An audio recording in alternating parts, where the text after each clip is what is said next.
Assalamualaikum warahmatullahi wabarakatuh.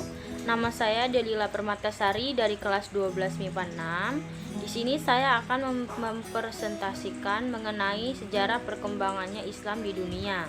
Terdapat ada dua pokok yang akan saya jabarkan. Simak videonya ya. Terima kasih.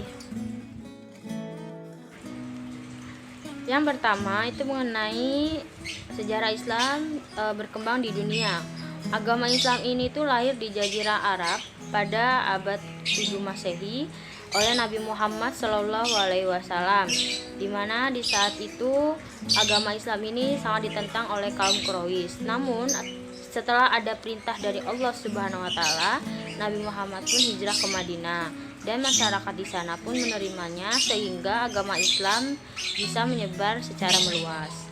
Nah, berjalannya waktu setelah wafatnya Nabi Muhammad SAW, itu membuat agama Islam ini menjadi semakin pesat karena adanya dakwah dari Khulafaur Rasyidin, yaitu Abu Bakar As-Siddiq, Umar bin Khattab, Utsman bin Affan, Ali bin Thalibi.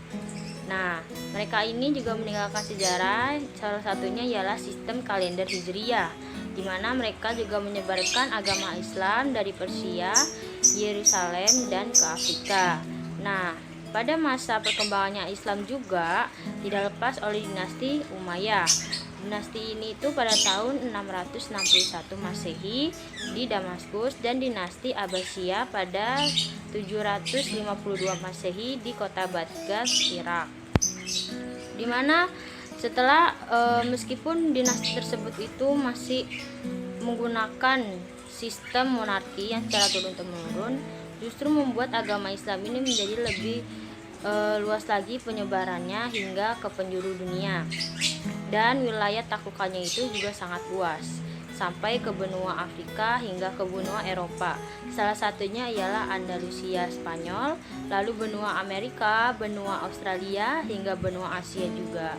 Nah, kemudian tak lepas juga meskipun wilayahnya yang ditaklukkan itu sangat luas, terdapat juga pada masa itu para ahli cendekiawan yang berjasa dalam penyebaran agama Islam melalui ilmu pengetahuan.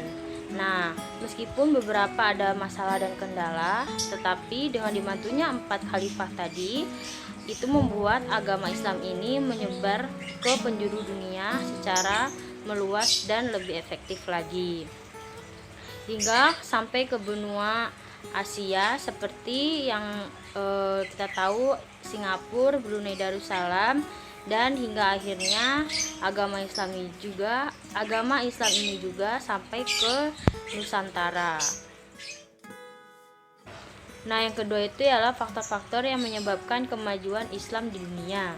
Terdapat ada 7 faktor.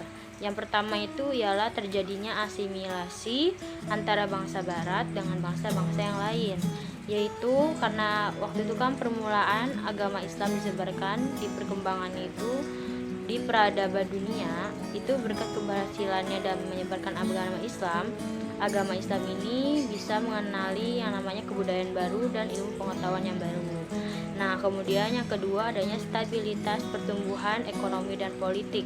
Nah, pada saat itu Harun al-Rasyid ini memanfaatkan kemajuan perekonomian sebagai pembangunan di sektor pendidikan dan sosial.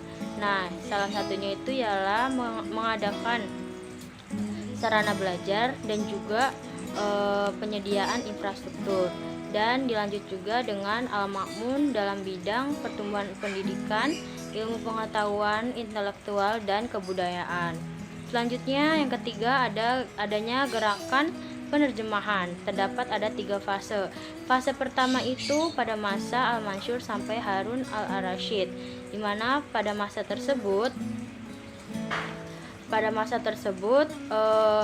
para penerjemah ini didominasi oleh karya-karya dalam bidang astronomi dan matik. Nah, fase yang kedua itu pada masa Al-Ma'mun hingga tahun 300 Hijriah.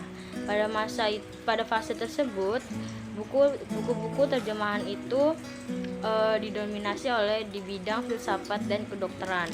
Dan di fase terakhir, yaitu fase yang ketiga, di tahun setelah 300 Hijriah, di mana pada saat itu proses penerjemahan itu sangat berkembang secara pesat setelah adanya pembuatan kertas. Pada masa periode klasik juga, hal tersebut juga sangat berkembang dalam gerakan penerjemahan dalam penyebaran Islam. Kejayaannya tersebut dengan ditimbulkan adanya gerakan ilmiah, yaitu mengadakan pembelajaran Al-Quran dan isi Al-Hadis. Nah, selanjutnya yang keempat itu ialah berdirinya perpustakaan, di mana Al-Ma'mun ini mendirikan perpustakaan sebagai pusat penerjemahan dan juga ilmu pengetahuan. Beliau juga mendirikan Baitul Hikmah. Kemudian termotivasi dalam metode berpikir dari filsuf Yunani, di mana metode tersebut digunakan para ilmuwan untuk lebih banyak memperoleh karya dalam pendidikan Islam. Kemudian adanya semangat untuk kemajuan Islam dari berbagai ilmu pengetahuan. Kemudian yang terakhir, yang ketujuh ialah berkembangnya kebudayaan Islam secara mandiri. Hal itu ditandai dengan adanya lembaga pendidikan Islam, madrasah-madrasah dan juga universitas Islam yang menyebarluaskan kebudayaan Islam melalui ilmu pengetahuan. Sekian dengan apa yang sudah saya sampaikan dan presentasikan mengenai sejarah perkembangan Islam di dunia. Semoga dapat bermanfaat dan semoga dapat dipahami. Kurang lebihnya mohon maaf. Terima kasih. Wassalamualaikum warahmatullahi wabarakatuh.